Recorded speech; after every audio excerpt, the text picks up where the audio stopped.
Firstly, I'd like to acknowledge some of the sponsors of this year's OAB. Without them, it wouldn't be possible for us to have this 10th annual OAB. First of all, I'd like to acknowledge Nautel. Is there anyone in the audience from Nautel here representing them by any chance? No? I just happen to live about an hour away from the plant in Hackett's Cove in Nova Scotia. They make great transmitters, and we're really glad to have them as a supporter. I'd also like to acknowledge Target Broadcast Sales. Is Stephen here in the audience? There he is back there. Hey, Stephen, how you doing? Stephen just actually hired one of our sales reps from Arcadia Broadcasting, and although we hate to see her go, we certainly are glad she's representing us on the national level. So, Stephen, we're expecting about a 30% increase in national sales this year, just so you know. Yeah, what's changed? That's right. I think everybody can relate to that. And lastly, on behalf of Arcadia Broadcasting, I would like to just to say that we certainly are glad to be a sponsor of the OAB each year. We certainly enjoy being part of it and supporting it. So I get the distinct pleasure of introducing our keynote speaker, and last night I had the opportunity to meet him very briefly, and the first thing that I realized was, wow, he certainly will do well because he's got a British accent. So obviously that gives him credibility. The second thing that I asked him a little bit about himself. I said, you know, Tom, what can you tell me about yourself? And he said, well, what's the audience going to be like tomorrow? I said, oh, it's going to be all radio people. We're pretty laid back kind of thing, good industry. He said, my experience has been that I find until you drop the first F-bomb, the audience doesn't really pay attention to you. So I said, I'll leave that one with you to decide how you want to handle that. So so we'll see what happens there. Tom is actually the Executive Vice President for Zenith Media. His focus is on Head of Innovation, and he is an author of Digital Darwinism. So without further ado, I'd like to introduce Tom Goodwin. Thank you. Thank you. Morning, everyone. Thank you for coming here. Thank you for potentially paying attention to my presentation.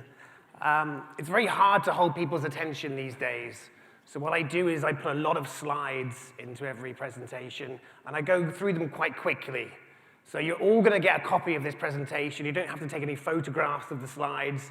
Just sit back, relax, enjoy the provocations, enjoy the optimism, enjoy the journey that I take you on. So hopefully the slides are appearing on the screen.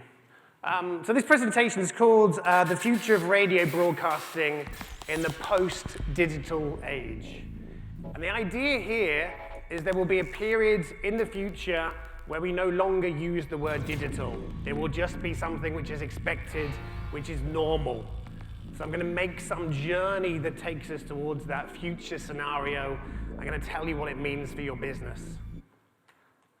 Now, I have a hypothesis that there is an amazing relationship between creativity and progress and technology. So it was the invention of the elevator, which is actually the thing that allowed skyscrapers to be born, and it changed the face of cities. This was a wonderful time to be an architect. Suddenly you can make things that you've never dreamt of before because of the invention of the elevator. We had an invention as boring as computer-aided design, which created an entire new world of architecture that was never possible before. Computer-aided design and that technology made it a wonderful time to work in architecture. And even something as boring and as background and as childish as Instagram has actually made it an amazing time to be an architect. I don't know if any of you have seen this structure, but this is $250 million of entirely pointless building in New York. Its only purpose is to look good in people's photographs in the background. It's only there to shoot car commercials, to take dating profile pictures. It's an entirely pointless building, but yet it's that draws people to this site. Now, technology has made life amazing for architects. I hope they're really excited by it.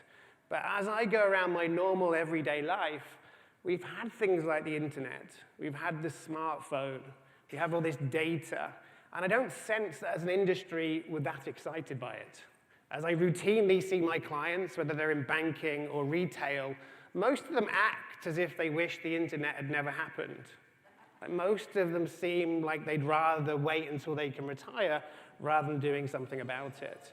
So in this presentation, I have 60 minutes, and I've got one hope for all of you. And that's to kind of stop this body language of kind of misery and confusion and disappearing into the floor, and just get you guys a bit more excited. Like, this is genuinely a wonderful time to be alive and an incredible time to work in any industry. We have this amazing new toolkit at our disposal. So this is what I'm going to talk about a bit today. You can see there's a lot in it. I'm going to give you a bit of context on today. Duncan did a fantastic job of this, so I might skip over a few slides. I'm going to talk about this notion of the power of disruption and the post-digital age. I'm going to give you 6 themes, 6 kind of mini trends to use to think about the future of radio and entertainment. I'm going to talk a bit about how to use that to create the future of radio, talk a little bit about my experience working in agencies and how that might be helpful for you guys to sell more efficiently. And if there's time, I'm going to do a Q&A. There's also going to be a panel that I host after the break as well. Okay, most people that have a job that sounds like mine play videos like this. Technology has affected the way that we process the world. We are carrying in our pockets the equivalent of a supercomputer, and it is with us 24 hours a day, 7 days a week. The capacity of information technology grows exponentially. It doubles every period of time, which is about every year. The computing power, the speed of processing data is surpassing humans. It's only a matter of time before it's maybe taking the form of a tattoo or a tiny implant. Remarkable technologies that will blur the distinction between biology and non-biology. And honestly, I hate stuff like that. Like, I really hate the kind of scary music, the kind of narrative that change is faster, disrupt or die. You're all going to be replaced by robots. Like, our veins are going to be full of robots. We're going to wear robots. We're going to date robots. I think it's a lot of nonsense, to be honest. So my job is to take a very human approach towards technology. It's to look at something like 5G and think, maybe it won't change that much. Like maybe it'll take a really long time to arrive. It's to look at things like artificial intelligence and think, that doesn't really mean anything. That's just a marketing term that means nothing at all. That's just a lot of hype. It's to look at things like self-driving cars, and like Duncan said, it's to accept that these have been about 25 years away for about the last 25 years, and maybe that means they'll never happen. It's to look at things like blockchain and think, I don't know anyone normal that's ever going to do something like this. And that doesn't mean I'm miserable. It doesn't mean that I'm kind of a cynic. It just means that I try and balance reality with technology. It means I accept that things like 3D printers are probably not going to be the way that we buy clothes.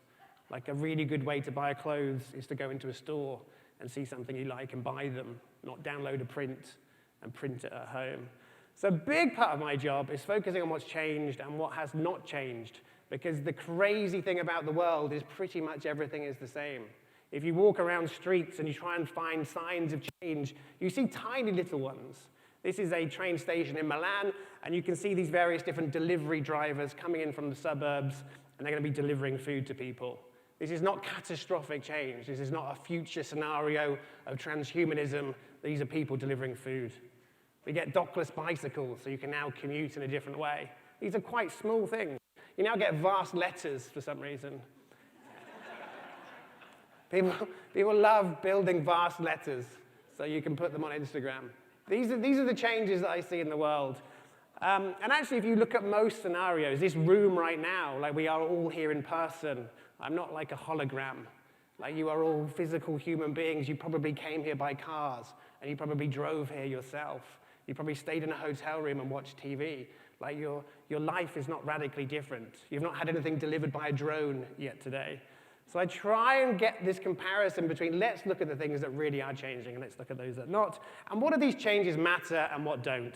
Because virtual reality looks very exciting and it's great for a technology writer to write about, but it doesn't really change that much. Drones sound really cool. They're the sort of thing we wanted when we were young, but actually they don't really mean that much. And it's quite boring things like shoppable ads. It's the fact you can now buy something from the internet while you're quite drunk and you don't remember doing it. So you own all of this crap that you had no intention of buying. Like, that's quite a significant change. Like, that's something we should talk about more. And what of these changes are about technology and what of these are about people? Because I love looking at how people and technology come together. I love the fact that there's this screen in a British library full of children's fingerprints because they all thought it was a touch screen and they went up to it and then they realized it wasn't one of those screens. I love that in a Russian supermarket, there's a machine where you can buy Facebook friends and you can buy Instagram likes. I love the fact that if we're feeling lonely, we can now pay money to get validation. I love the fact that there's a shower curtain that lets you put 16 iPads in it. Like, surely 3 iPads in the shower at the same time is enough, but apparently we need 16. We need 16 different screens to look at while we're trying to relax. It's things like this which I love.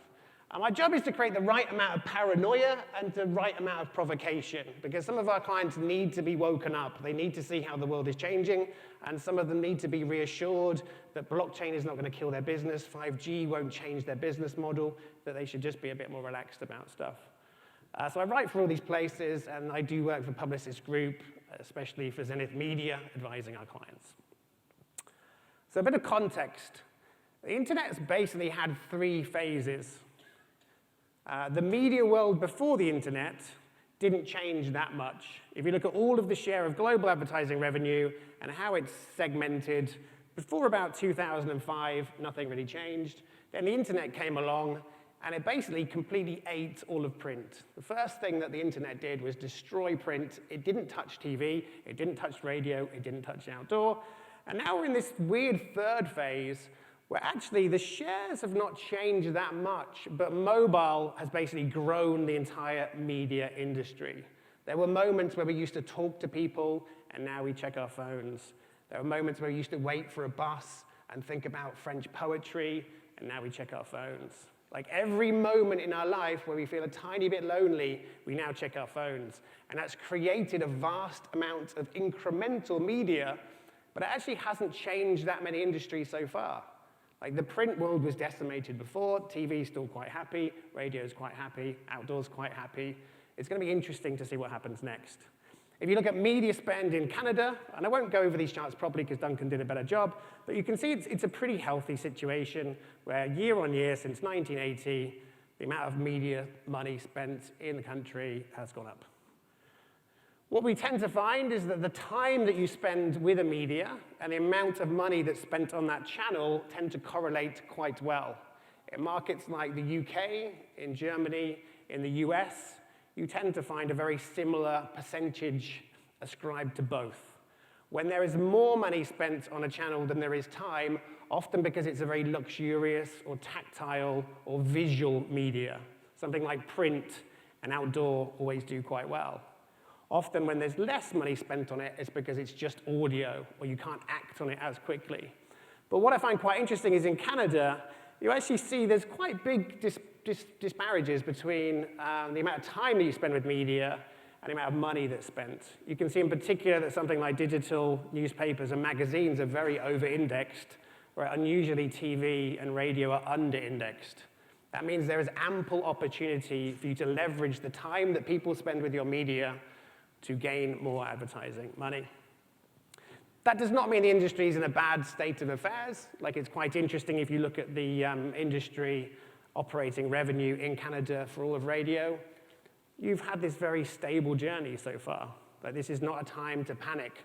This is a time to calmly and collectively and strategically do something. But this is not a time to panic. We saw from Duncan before that TV is dying, and it's absolutely the case that in the US, traditional viewing of TV is changing very quickly, especially with young people. It's also true in Canada. As he mentioned, the changes are happening less severely here, but we see that younger people in particular are starting to not watch as much terrestrial or traditional TV. But that is completely hiding the real picture. The real picture, if you look at not TV, but video, and you actually start thinking less about how stuff gets to us and more about the type of content it is, you will see in every single nation on the planet, including Canada, that the amount of time that we spend with video as a whole, so TV plus streaming plus social media video, is actually increasing. So you are part of a world which is growing. It's very much the same with radio. If you do the headline story of traditional linear live TV broadcasting in Canada, it appears to be a worrying picture of decline.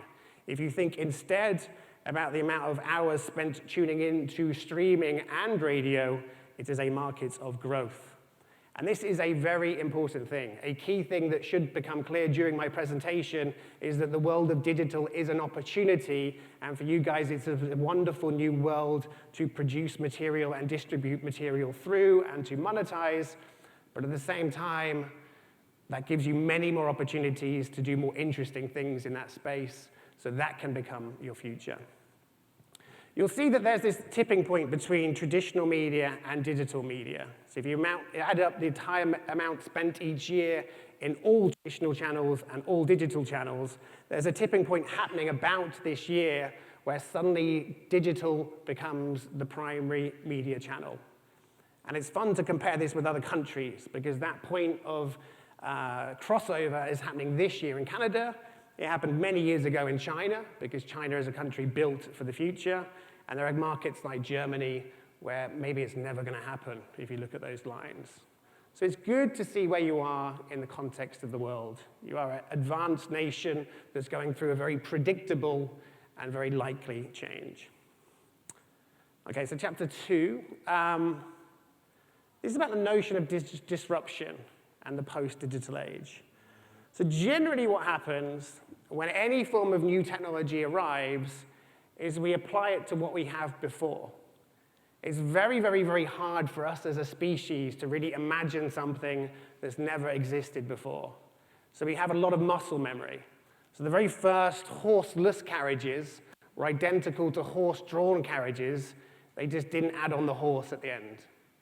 But they were made in the same factories with the same people using the same processes. The very first steam ships still had masts and sails because that's what the factory knew how to make. It's a bit like our belly buttons or other parts of our anatomy. Like somehow they kind of exist because that's how things are made. The very first radio shows were people reading out newspaper scripts because that's what we knew how to make. That was the way to use this new medium. The very first TV shows were people recording plays because that's the only form of visual media that we can imagine. So it's very interesting to look at how this continues to happen. Like the very first newspapers online were basically pictures of newspapers that were stuck on the internet. There's a new virtual reality experience with Netflix where it basically creates a living room with a TV set in it. Like it's very, very hard for us to work around the power of the new. And what's kind of happened is that we're living in this period where we need to understand life before the internet and life after the internet. So we had this thing called the pre-digital age. And this is where each device did one thing really well. I don't know if any of you have owned this Walkman. It was amazing because you couldn't rewind a tape. You had to take it out and spin it around on a pencil. Or later models had fast forwards. You had to take it out, fast forward it, take it out again, and play it. This is a device that was very good for listening to cassettes. We had devices which were very good for reading the news. They were called newspapers. We had things which were very good for watching TV. They were called TV sets. We had radios. And everything did one thing extremely well. There was no ambiguity about it. And then we had things like this appear. This was the smart TV. And all of a sudden, this was a screen where you could watch movies, you could record TV, you could read the news, you could listen to the radio. And we had this idea of digital convergence. The most dramatic form of digital convergence is a phone, because a phone these days replaces about 23 different items you used to own. You can now use it as a fax machine. You can use it as a photograph frame. You can use it as a camera. You can use it to listen to music. And all of a sudden, the the lines that were clear in life before have now been completely blurred. This notion of what is music and what is video and what is radio and what is TV and what is a newspaper, all of these terms become very confusing. And it's this period which I'm calling the mid-digital age. This is the time where we take the behaviors, the expectations, the business models of the past, and then we add in this new technology. We don't replace it, we add in. And that means there's confusion everywhere. So I don't know what your coffee table looks like, but mine has all these different remote controls. And if you want to watch a show like Breaking Bad, you have to think, wait a minute, is that the one on the Apple TV with that app? Or is that the one with the TV and then the live TV? And all of a sudden, the choice architecture is quite complex. Like you actually have to think more about TV than ever before these days. We used to wake up to having just emails. Like our job was to reply to emails in one work inbox. And then now people are writing to you on LinkedIn, and you have people that have DM'd you on Twitter, and friends have left comments on pictures on Instagram. And you can lose entire friendships because you couldn't remember the app they used to contact you on, because there's so much complexity out there. There's incredible complexity in the marketing landscape. Like we keep on having new technologies and new investment in every new technology, and it makes life very complex. If you're in a delivery business, like a restaurant, you now have to have about 10 different iPads, each with a different delivery app that's on it, because otherwise you can't make as much money. There's this complexity, there's this additional incremental builds wherever we go. There's rights issues as well, and no one really knows how to clear out rights for the future. Something like GDPR is so complex for a company like the LA Times, they just won't let you access it in Europe. They've just given up because it's too hard for them to work out. And what we're doing is a lot of stupid things as a result. So this is a picture of someone showing that when they bought a car, they had to tick off a box physically to say they weren't a robot. Like, this is a good example of the confusion that happens in this time period. We're taking things from the past, kind of pulling them through these digital lenses, and not really thinking about the meaning of it. And there's also quite a lot of societal confusion as well. Like when I was young, I was told to never get in a stranger's car, and now there's Uber. I was told to never go to a stranger's house, and now there's Airbnb. I was told to never get that close to the TV, and then now you hold your TVs right up to your face. Like we don't actually know what media is good for us and what media is bad for us. Like this is a sign in my sister's fridge, no screens before school. Like the kids are allowed to read the newspaper, they're allowed to read a magazine, so what is it inherently about the screen that is damaging? We don't know. We are in this period of complete ambiguity and complexity, and that's why all of our jobs at times feel very hard, because we haven't quite made sense of this stuff. Even things like etiquette, you don't quite know when you should reply to an email to say, thanks, got it. You don't quite know how late you can text a client. You don't quite know, like, if you're running 7 minutes late, is that late enough to tell someone you're running late? We haven't really made sense of all this stuff. So I'm looking forward to a period where we do make sense of it. So if the first stage is to add technology to what we've done before, the second stage of any technology is when we build what we should have from scratch. And at this moment, we're in this first one. And that's why the world feels very fragmented. That's why the world feels complex.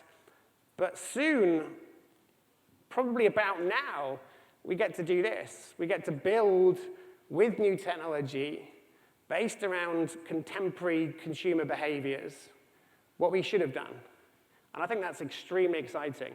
And that's what I call the post-digital age. And we see a few examples. So the best banks in the world are not large traditional banks. They're crazy little Swedish companies, like this one called Klarna, which has completely rethought what banking and digital money should be. There is these things called dark restaurants, where they've realized it's very unprofitable to rent a location in the heart of town, to pay tax on it, to pay workers properly, and to create a brand. They actually now just have porta cabins on the edge of town and deliver food directly from many, many different restaurants from this one place. And post-digital TV, I think, looks a bit like Netflix, where you realize that actually you can now tell stories with different story arcs. where you no longer have to get ad funding, where you no longer have to bring people back after the break by making sure their attention is peaked just before it, where you realize that every episode can be a different length, because why not? So it's very, very exciting, I think, to look at these for inspiration and think, what is the future of radio? Like, how do we make it? Who makes it? How do we distribute it? Why is geography important anymore? Like, we can now all go global. How do you monetize it? Like, is it advertising funded? Is it subscription funded? Is it sponsorship based? Is it affiliate marketing, where you make money on things that people buy through you? It's a very, very exciting time to do this job. The third chapter here, I'm going to give you 6 little themes for the future of radio and entertainment. The first one is this idea that the internet and digital disappears. And what I mean by this is, if you ask people when the last time they went online was, because different people say different things. Like about 10 years ago, everyone would tell you, it was last night, I was at home, I was bored, I surfed the internet. And today, people don't really go online anymore. Like, they live in a world where the internet is always around you. Like, probably 99% of you are online right now. Some of you will be buying items from the internet right now. Some of you will be paying friends money that you owe them from last night. Some of you will be replying to emails. We live in this world where the internet is just part of reality. And I think we need to accept that. It's a bit like electricity. Like, it's very important, but you don't talk about electrical media. You don't have a kind of head of electricity in your company or electricity strategy. You don't do electrical media selling. Like, it's very important, but it's a lousy way to compartmentalize your business. Because we remember this, like most of us here are old enough to remember this as being the internet. And I think we still have this muscle memory within us. We still think it's a different department and it's someone else's job, and it's weird and it's foreign and it's new. And I think we just have to accept its reality. I was in the Philippines last week, and I found out that the average Filipino spends 9 hours a day on social media. Now, if you imagine that you sleep for 8 hours a day, and you have to eat and like get to work, like that means the most common thing they ever do is social media. And that means of all their awake time, they spend more time on social media than not. And that means that we talk about the internet like it's this weird behavior. It's actually just how people now live their lives. Like the real world is now the exceptional thing. Like, if anything, we should say we're going to go offline today when we go shopping. Or we should make a habit of like making it clear when we're not digitally connected. So we need to be aware that people don't do digital banking, they just do banking. They don't do online dating, they just do dating. They don't do e-commerce, they just buy stuff. They don't stream music, they just listen to stuff they love. And I think this 4th phase, so if we go back to this chart, this 4th phase will be to realize that the entire existence of that green box is actually entirely unhelpful. It's just to realize that the internet will be the delivery mechanism for TV. It's to realize that the internet will be the delivery mechanism for many parts of radio. It's to realize that the internet actually wasn't this cannibalizing force that ate your business. It was the oxygen that gave your business a right to thrive. And we can start to see that now. So I looked into some reports on the share of audio in this country, and you can see that already about 56% of kind of live platform streams are digitally driven, and you can see the potential rise of digital media in the Canadian marketplace. So it is absolutely right to be focusing on this delivery mechanism. We're seeing this battle playing out in TV at the moment. Like, I think this year in America, like, there will be this incredible battle between various different mini subscriptions and micro bundles, and we're seeing the kind of de-bundleization of the entire industry. And kind of what we're also seeing is this battle between tech companies and TV companies. And the entire world of TV is obsessed with the world of TV, and it only ever goes to conferences with other people from TV at it. You can speak at an event about the future of TV, and there will be nobody from Apple there. There will be nobody from Facebook there. There'll be nobody from Netflix there. Like, these worlds are very different.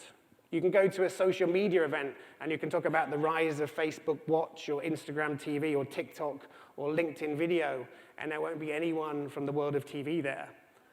And I think that's a false distinction. For people today, they do not think about the way that stuff is coming to them. They do not think about whether it's a traditional TV maker that made it.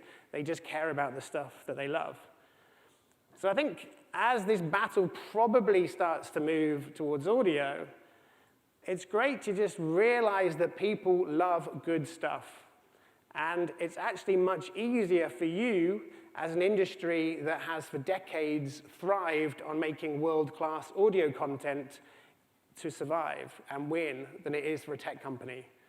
You will note how badly Facebook TV is doing, how badly Facebook Watch is doing, how badly Instagram TV is doing. It appears that tech companies are not very good at doing this stuff. So there is a massive opportunity for you as professional world-class content makers to thrive in this future of digitally served audio. Now, the moment is early days, but when you look at the rise of something like podcasts, you can see that actually it's not really tech companies that are winning, but other than iHeartRadio, it's not really radio companies that are winning.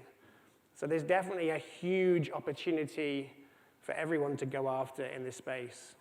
How do you compete with people like the New York Times? How do you compete with podcast-first companies like Wondery? The second of these 6 trends, lines are blurring, and by that I mean, what's this person doing?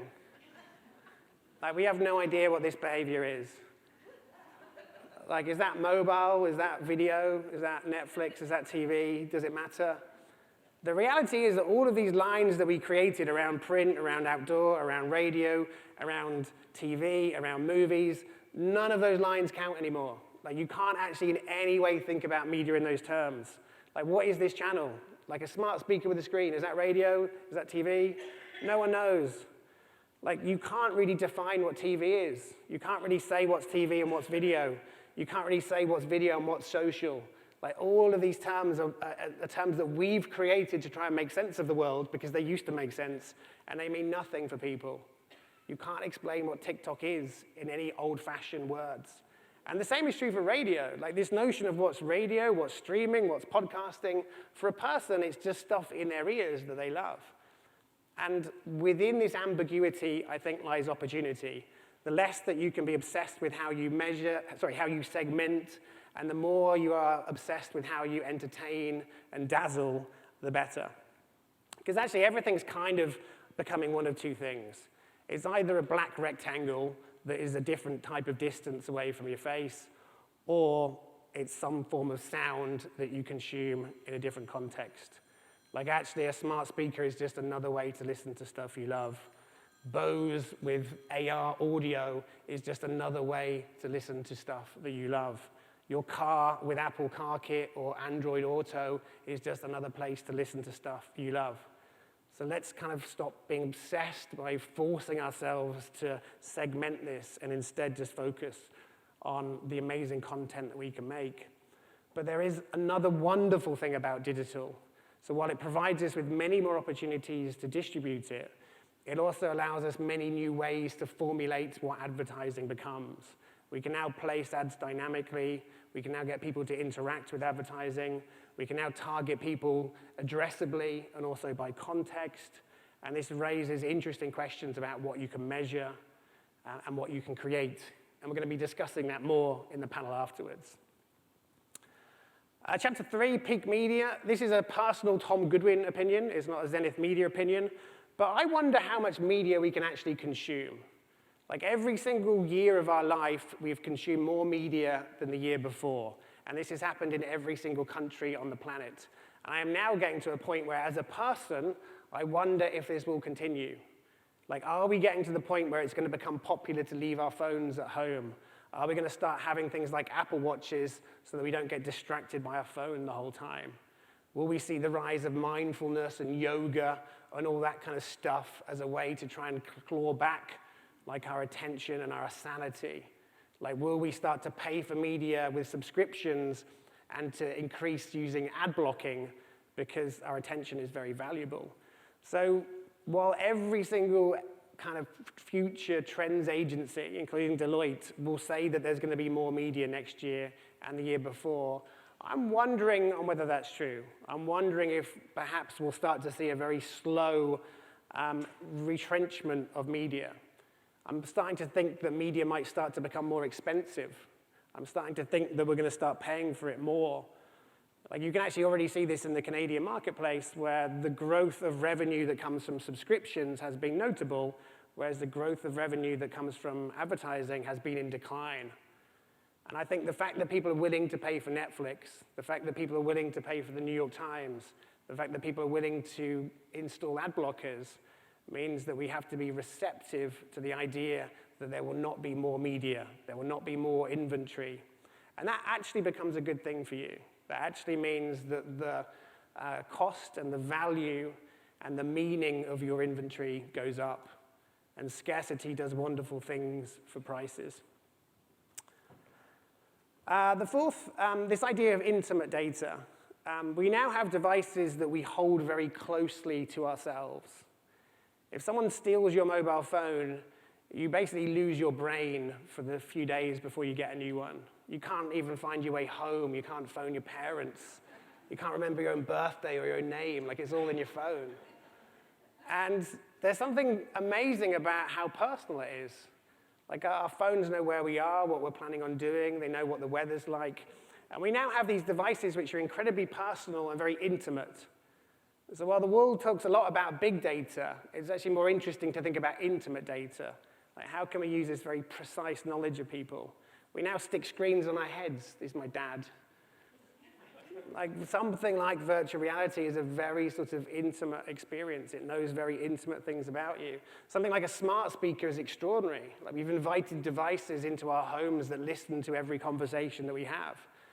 So it's very interesting to explore this very intimate relationship we now have with devices and the opportunities that all this data gives us for targeting. Now, we have to be very careful with this. Like, with great power, it comes great responsibility. So I think we need to be careful with how we use this data. But it's absolutely the case that targeting will become more and more precise every year. The opportunities to create specific ads for particular contexts will also improve as well. We're seeing the democratization of creativity. So what that means is it's now easier than ever to make stuff. Like, I now have a 4K video camera in my pocket that 5 years ago would have cost probably $10,000. You see things like YouTube stars, you see Instagram influencers making world-class content, and the same is true in all media environments. So we're seeing the number of podcasts suddenly accelerate because everyone can make one. We're seeing the amount of listening that's happening to podcasts completely increase every single year. It will be interesting to see how this goes. Like, it's very easy to see graphs that go up and to the right and to assume that they carry on forever. I think personally we may be in for a period where the number of podcasts each year that are produced starts to come down. We'll start to see the average quality go up, and then we'll start to see listening go up as well. But there's absolutely a big opportunity in the democratization of content. There's also the democratization of advertisers. Like, for a very long time, if you wanted to advertise, you needed to spend a lot of money and use an agency. And now, because of the internet, anyone on the planet can advertise. So we're starting to see many businesses with small amounts of money become quite big advertisers quite quickly. These logos here represent direct-to-consumer brands, which in particular have been very quick to adopt podcasting as their strategy.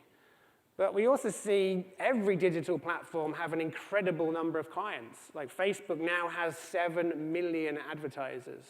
Like, the long tail of advertising is very, very long. So what happens is when media is democratized, when advertising is easy for anyone to access, we see lots and lots of clients enter the business, which again, especially if you're a small or medium-sized company, I think is a very good thing. And my last of these 6 is we're now starting to see shoppable advertising and new interactions. And what I mean by this is every single thing that appears on our phone is now the shelf. We can pretty much buy anything at any moment in time with a few clicks of a button. You can see something on Instagram, hold down your phone, scan your face, and it arrives at your apartment. We're starting to see screens work together. So there has been a trial with a form of TV advertising that when you see this ad, you can call out to your Amazon Echo and you can order the ice cream that is on your ad. It's quite interesting in the context of radio to see how screens could work together. At what point does the audio and something like the map work together? Do you get ads that tell you to drive to particular locations? At what point does the audio and the screen synchronize together so you can see what's been advertised? This is quite a far future vision, but it's worth thinking about when it comes to liberating your minds to the newly possible. So if we put all that together, like how do we create this future of radio? I think we need to do a couple of things. We need to work around possibilities, not memories. We need to forget case studies. We need to forget projections from the past and just imaginatively and empathetically work around what technology makes possible. We need to absolutely embrace digital, but not like it's a weird thing, like it's a central thing to the way that we work. We need to embrace new forms of content distribution, new forms of discovery, new forms of sharing. Like the internet is oxygen to your business. We need to think about how ad units can be recreated. If we think about them less as pieces of copy that get supplied and more as instructions that pull different things from different places in real time, all of a sudden that canvas becomes amazing. How do we think about advertising working across different screens?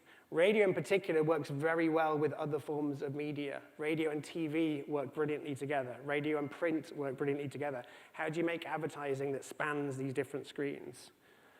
Enjoy the abundance of new devices, whether it's the new Apple AirPods, which probably means that people are going to listen to more music, whether it's car kits that allow us to listen to streaming radio in old vehicles, whether it's things like the Bose augmented reality sunglasses. There's going to be an amazing variety of new audio experiences.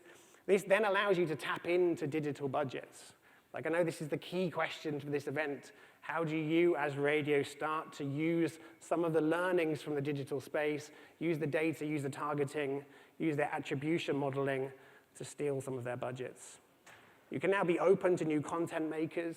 There's a whole world of new people making new stuff, which is world-class. And now you can be open to new advertisers, perhaps ones that felt too small for you to work with before. I've got about 12 minutes left, and I don't know whether to do a Q&A in depth or not. So do many of you have many questions or not? Like, how lively are you right now? Okay, that's not a lot. I'll focus a bit on these slides then. So a key thing I was asked to do coming here was to talk about, me in my position working for Zenith, some kind of thoughts for how you guys can kind of approach that. And I thought I'd just explain a bit of the context, really. I'm amazed at how much money has kind of moved towards performance.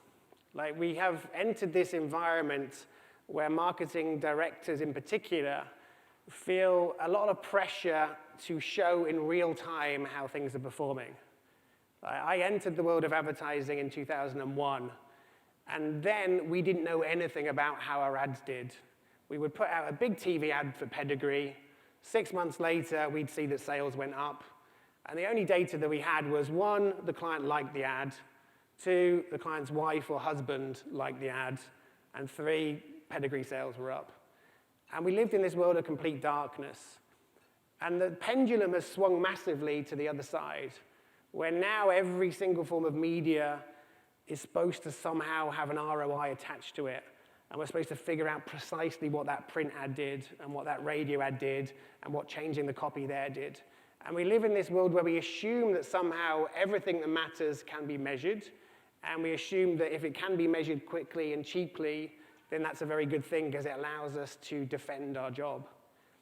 And we've seen the pendulum, therefore, swing from sort of traditional, which was the kind of Mad Men era, to the data, which is the Math Men era. And now we're seeing lots of behavior which is not particularly sensible. We're seeing people live behind the data rather than use their hearts. And we see people have to win arguments with charts rather than with words.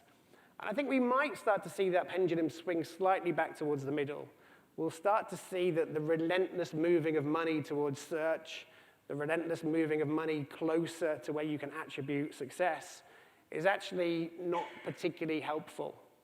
I don't know if you know a guy called Mark Ritson. He talks a lot about brand building is watering apple trees, and performance marketing is picking the apples.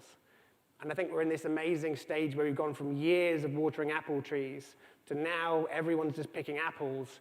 And it doesn't take that long or that much imagination to realize if you keep picking apples without watering the trees, you're not going to have much stuff left.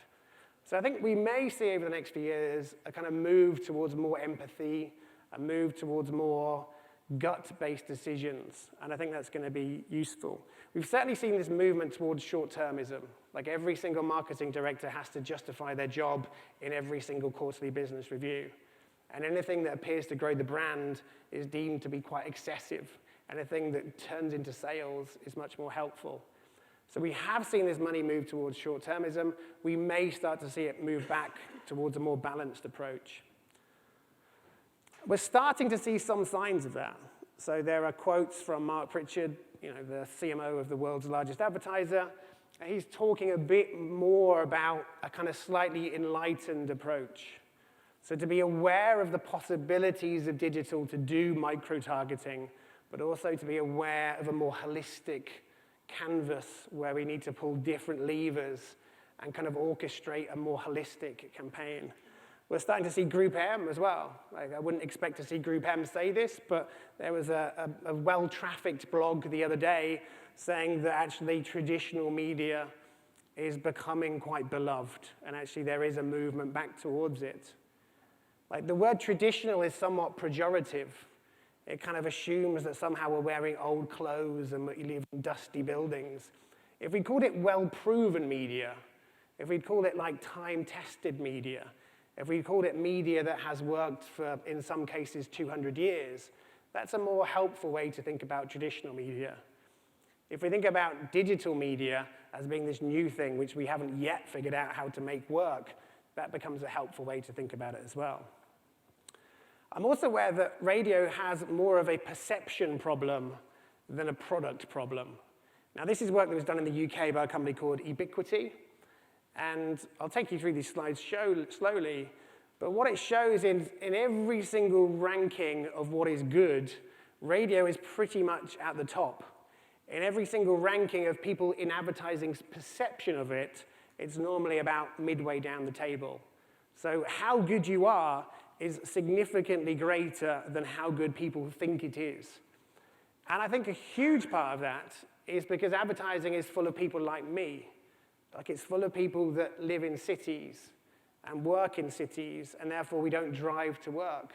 It's full of people like me who have looked downwards. We tend to look towards our nieces and our nephews and our kids for how people behave rather than to our parents and our parents' friends. So we get a very distorted sense of reality. Like, the reality for me is this world where everyone wears extremely trendy clothes and everyone buys suitcases from the internet because they're trending. Everyone looks to Instagram for the latest style trends, and you walk to work and you don't have music while you're doing that. But the reality for most people is actually the center of gravity of the world are much more normal people. And normal people go to supermarkets and they walk down aisles and they buy things they recognize. And normal people own cars and they drive to work. So I think that's what explains this. But you can see when it comes to low-cost audience delivery, like, the evidence says that radio is best, but advertisers and media agencies think it's about fifth best. Again, you'll get all these slides. If you look at overall performance of everything together, you can see radio is about second best, but yet people's perception is that it's about sixth best. If you look at its ability to trigger a positive emotional response, which would not necessarily be radio's strong suit, it's still joint second, whereas people think it's fourth. If you look at its ability to target people, to reach the right people at the right time, the evidence suggests it's actually the best form of media, but yet people's perceptions are that it's eighth. So if you put all that together, you realize you have this wonderful product. Like, you realize that you are at this amazing moment in time where the digital environment allows you to produce content that gets spread further than ever before. The digital environment allows you to make content that you can target to people better. It allows you to make content in new ways. It allows you to monetize in new ways. But also be aware that the inherent properties of audio and of radio and even of traditional radio, are still extremely strong. That all of the things that have made you successful for years will continue to make you successful for years. So if you put all of this stuff together, you are in an environment in Canada where the media ad spend is growing. You now are able to target new advertisers, and you will have a client base that's growing. You now have the possibility of unleashing the power of what digital makes possible, but you've also got this ability to feel relaxed knowing that you have this kind of proven return on investment behind you. So I think if you put that together, if you realize that you're in an amazing industry, a great moment in time, the opportunities are there, but there's no incredibly scary threats, I think that makes this the best time ever to work in this industry. Thank you very much.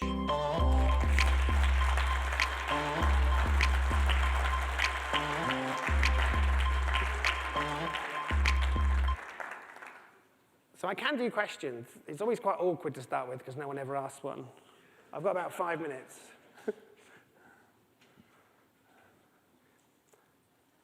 I like it when people disagree with me as well. Like, the thing about the future is no one really knows it. So these are just my opinions. They're just my provocations. So whenever anyone challenges me on them, I really enjoy that because I learn a lot. So I'm not sure if this is a challenge, but I would ask you to maybe elaborate on your post-digital paradigm, where stage one is sort of bolting on technology to what we're already doing, versus stage two, where we should have just built this from scratch. So could you just elaborate a bit on that? Like, is there a direct way, or is it just an evolution to bolt on technology to what we're currently doing? yeah. I mean, the first thing to note is this always happens. So every single profound form of technology follows this path. So when factories were constructed in England and they were powered by water wheels, and water wheels drove this whole system of belts and pulleys which allowed the entire factory to operate. And when the steam engine was invented, for about 20 years, the first use of the steam engine was to lift up water to power the same water wheels. And it was only when people built new factories they thought, wait a minute, that steam engine would be quite good at replacing the water wheel. So this happens in every single form. And what you see a lot in the world are people using words to help guide people into the new paradigm. So we talk about electronic mail because it's like an electronic version of the thing we knew before. You talked about the horseless carriage because the carriage is the thing from before. We talk about smartphones because it's like a phone, but it's smart. So this happens every single time. And it happens because often the business model for very significant change isn't there. Like, it's very hard to persuade a company to ignore all of the data they've got from the past and to avoid incremental change and actually construct something that's brand new. So that's why it is that Marriott was never going to make Airbnb, because it was out of their skill set, it was out of their core competency. Toyota was never going to make Uber because it was out of their ability to think. Amazon was never going to be constructed by Walmart. Like, you often need a new company to come in and kind of break the rules, break the assumptions, break the muscle memory, and to be able to create a business model to do that. That does not mean that this is the only way for it to happen. Like, it is possible for a traditional bank to create what the future of banking is. They should be able to because they understand their customers, they have a brand that people trust, they have lots of money. It should be possible for a TV company to be the future of TV because they understand how to make great TV, they understand what people like, they know how to find funding. And in the same way, it should be possible for radio and TV companies to create that future because of your expertise in what's hard. It just doesn't happen because it's quite risky, and it involves a certain degree of accepting that maybe the decisions you made last year weren't that great. It involves doing radical new thinking because everything is different. Like, in the digital world, suddenly ads are placed differently, they're paid for differently, they're bought by different budgets. Like, it requires a lot of bravery to do it. But this is absolutely something that can be done, and it doesn't have to cost that much money. Did that help at all? Tom, your slides clearly demonstrated that radio has a perception problem. So as somebody who works in ad agencies, what suggestions do you have for people in the room to be able to address that at the agency level? I missed like a word halfway through that, which was really key. I'm sorry, it's my voice is deserting me today.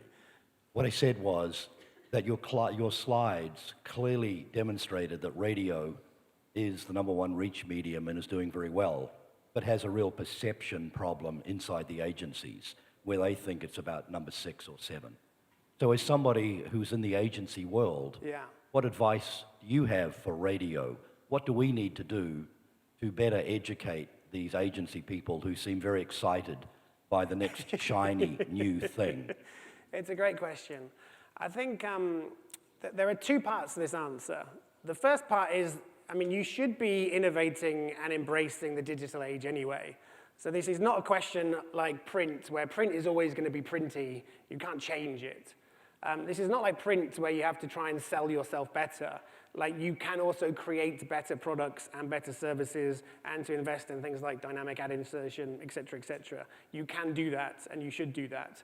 At the same time, be aware that the inherent ground that your business is built on, which is radio and audio, is definitely much better and more effective than people realize. So there is this perception problem. I think two parts to that. One is, I mean, advertising is a very young business, so it's full of young people that like being trendy, and they like going to trendy offices and talking to trendy people. And therefore, it always skews towards digital stuff because it just feels more exciting and new. And that's just a kind of prejudice problem, if anything. The second thing is it's a very sheep-like market. So a lot of the decisions that people are making is based around the need to merchandise to their colleagues that they get it. Like, it's important for them to show the world that they're also understanding how the world is changing. So every time a company talks about blockchain, you know it's someone that needs to tell their colleagues that they're down with the latest trends. Every time someone talks about AI or 5G, it's mainly social signaling to each other to say that they get it. So I think a lot of the decisions that have been made for the last 5 years have been based on this need as an industry to say, look, I'm down with the kids, I get the new technology, I'm not ignorant, I'm not slow, I'm not stupid. Look how much money I spent on Instagram. Look how much money I spent on YouTube. Look, I did a VR thing, so I must be good at my job. That's been the last 5 years. And I think we are entering a period, and it's not going to be a fast change. You're not going to feel it one day, but we're entering a period where we now accept that we have this whole array of tools, and we now can see that where digital is good, and we can see what in digital works and what doesn't work, and we can see what in the world of well-proven, more long-lasting media works. And I think now slowly we're starting to have an environment where you can do what Group M just did, which is to write a piece saying traditional media works. Slowly we're seeing the climate change where people no longer feel vulnerable if they recommend plans that perhaps looks quite similar to how they did 10 years ago. So I think be aware that the moment's right to start having these conversations. And I think the more that you can have a tone to your conversation, which is, we get that the world has changed, we get that you need to spend money where it can be attributed more easily, we get that you need to do spreadsheets on a monthly basis, but here are reasons why you don't have to feel vulnerable, and here are reasons why this works, and this is what we're doing that's new. I think if you can have a sales pitch that encompasses all of that, then it should work very well. I think my time's kind of up, but I'm happy to, let me know if I should shut up. Thanks for taking another minute. Sort of a related question, actually, but you must have found yourself or find yourself routinely in boardrooms talking to advertisers, particularly like CPG, for example, who have, these are not stupid people, but they may be pursuing curious strategies like, custom content development and, earned and owned media and things that really deviate from the fact that, look, your job is to pound breakfast cereal or pound skincare product over as many possible people as possible. What techniques do you use to sort of reframe, again, well-intentioned and really clever people, reframe a little bit and give them a bit more scope and perspective on a more holistic view? Like, have you had success with that? How does it go? It is quite difficult because I like the way that you refer to these people as well-meaning, very smart people, because it doesn't always feel that way. I think there's so much sheep-like behavior that's out there, and there's so much need to kind of keep up with the Joneses and sort of digital peacocking almost. But I do think we're slowly entering a time when actually people are happy to have more robust conversations. So I think I often succeed in persuading them in the room, and then nothing changes. So this won't be like an easy fight. Like, it's not like there's one killer quote you can use or one killer statistic, because the statistics are very clear that media like yours works very well. So I think just accept is going to be quite a long conversation that happens over quite a long time. One tiny exception to that, I'd say, is that I don't quite know how significant they are in Canada, but the rise of these companies called digitally native vertical brands and direct-to-consumer brands, and the rise of Brooklyn and Sheets and Casper and Quip toothbrushes and Harry's Shave Club and Dollar Shave Club, the most sort of trendy, futuristic digital brands have actually got the most traditional media plans out there. They tend to invest a lot in radio. They're slowly moving to TV. Sorry for taking time. They do a lot in outdoor, they do a lot in TV, and they do a lot in radio as well. And I think one other thing you can try is just show like 3 super trendy brands, whether it's Allbirds shoes or the Caspers or the Parachute sheets, and just say, look, this is their media plan. Like, look how well Squarespace grew by doing this. Look how well Allbirds grew. And I think when you make it feel a bit sexy and a bit contemporary, that will probably help as well. Yeah. Thank you very much, everyone. Oh. Tom, I want to thank you. A lot of times we come to these seminars to try to hear solutions, and you've really talked about how we can find our own solutions. Yeah. So that was really excellent. Good. Thank you. I didn't notice a speaker's gift, but we have some excellent flower arrangements, so feel free on the way home to take it with you. Thank you very much. Thank you. Thank you. Thanks.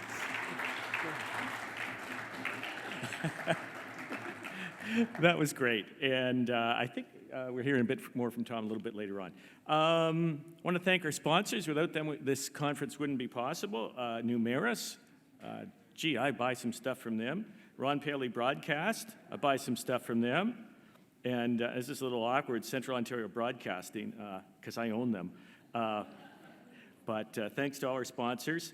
We have a 15-minute break brought to you by V Creative, and please return at 10:45 for the Generating Digital Revenue panel. Thank you.